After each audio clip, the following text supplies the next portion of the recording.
topic is about bee numbers declining. You may not think this is a problem, but it's part of global warming.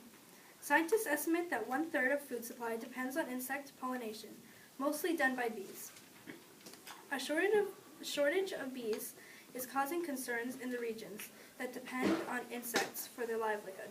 Crops depend on different factors like outside temperatures and weather conditions, but honeybee pollination is key for apple, apricot, cherry, orchards, and more. Scientists have been working hard trying to understand the cause of huge numbers of bees that have been lost as their colonies collapse. This is due to a deformed wing virus, mites paralyzing the wings, the honeybees attacking their larvae where they reproduce.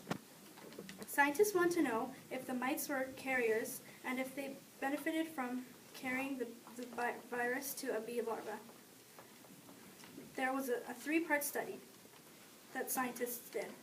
The first part involved testing the immune response of the infected bees, which showed how receptive they were to mites paralyzing them. Tiny threads were planted in their bodies to see how well the bee did in encapsulating them to stop infection threats. Scientists found that the infected bees were less effective than the non-infected bees. The second part of the study involved a genetic analysis to determine the degree of expression level of genes involved in the immune process. This showed that also infected bees were less effective in their immune system. The third part of the study involved comparing the number of offspring for mites. Involved infecting bees versus mites that were no infecting bees.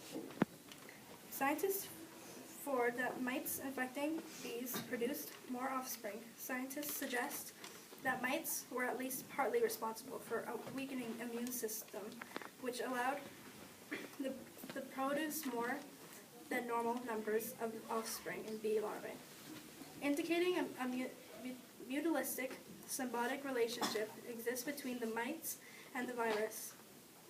This benefits both while adversely impacting honeybees. Other reasons in declining numbers in honeybees is a lack of nutrients in flowers, plants, pesticides, and not enough flowers planted by people. This made me feel worried for our trees and food, and I felt bad for the bees and their tiny helpless bodies. Who was involved? Scientists that research in the University of Milan. What happened? Bees contracted a mite that paralyzed the honeybees called a deformed wing virus. When did it happen? This research has come out March 8, 2016. Where did it happen? This happened worldwide. Why did it happen? Bees contracted a virus, lack of flowers, lack of nutrients in flowers, chemicals in plants, and not enough flowers planted. How did it happen? A mite bit a bee and gave the virus. What can we do to? My topic question is, what can we do to help as humans to help the bee population recover?